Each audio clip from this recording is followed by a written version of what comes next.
Good morning, Professor Smith. This is my presentation of the ellipse.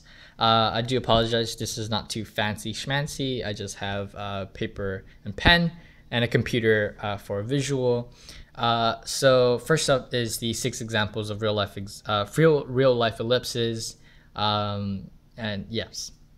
So here I have a cup of water that is just tilted. I cut the sides to make it more visible.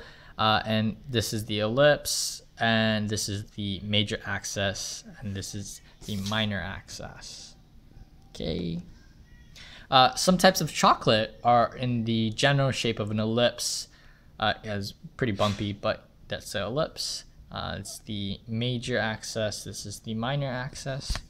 And who doesn't love chocolate? You know? And this headphones in particular are in the shape of an ellipse. So that is the ellipse. This is the minor, and this is the major.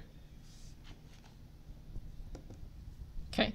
Here I have 2 examples. So a football is a very common example. So this is the major, and this is the minor. And also any circular object viewed from an angle other than 180 degrees and I believe 90 degrees is an ellipse, because yeah. And then so this is the ellipse, this is the minor, this is the major. I tried to do an optical illusion and just didn't quite complete it. And finally, fishing line will uncoil to form an ellipse. And so this is the major and this is the minor axis. Awesome. Okay. So here I have 2 ellipses that I will talk about today. This one is centered at the origin, and this one is centered at 4, 1. Okay, we'll start off with this one. So the major axis is visibly parallel to the y-axis. So the major axis is 4 units long, because it's 2 right here and then -2, so total 4 units long. So that means that half of that, which is 2, is equivalent to A. So A equals 2. This minor axis is 2 units long, so that means B equals 1, because half of 2 is 1. Awesome. And so to figure out C, we have to use this equation. C squared equals A squared minus B squared. And here's some of my work. 2 minus 1 is 1. The square root of 1 is still 1. So C equals 1.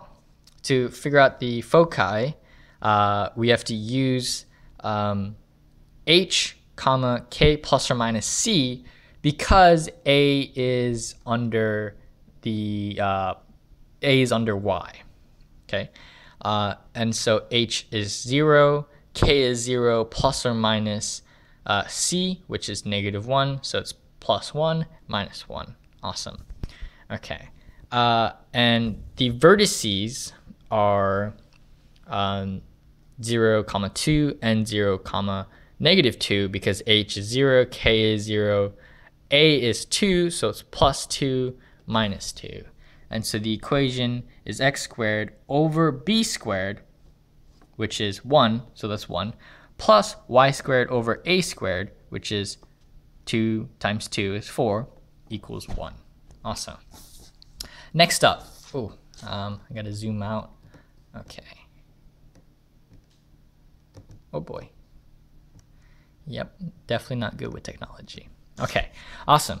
All right, so let's start off with the major axis. The major axis, this is 1 and this is 7, so it is 6 units long. That means A equals 1. I'm sorry, A equals 3, because it is visible. The major axis is visibly the x-axis, and the minor axis is parallel to the y-axis. And it is a total of 4 units long. That means B equals 2. Yes. Okay. Also, I forgot to mention that there is also another way to figure out the values of A and B. It's just to do the square root of this, because a 9 is equivalent to a squared. So you just square root of 9, like I did here, equals a, which is 3. Awesome. To figure out c, you have to use the same equation that you used in the last example. C squared equals a squared minus b squared. Here's some of my work. 9 is a squared minus 4, which is b squared. 9 minus 4 is 5. So the square root of 5 is equivalent to c. To find the foci, you just have to use 4 plus or minus c k, because a is under x, and that's why you use this one. And yeah, and then so 4, which is h, plus or minus plus c, comma 1, which is k, and then 4 minus square root of 5, comma 1, and that's the foci.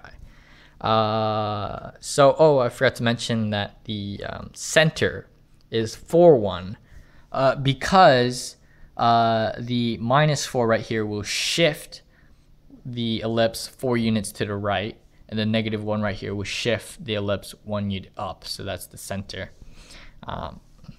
Awesome. And the vertices are 1, 1 and 7, 1 using h plus or minus a k. H is 4, a is 3, and k is 1.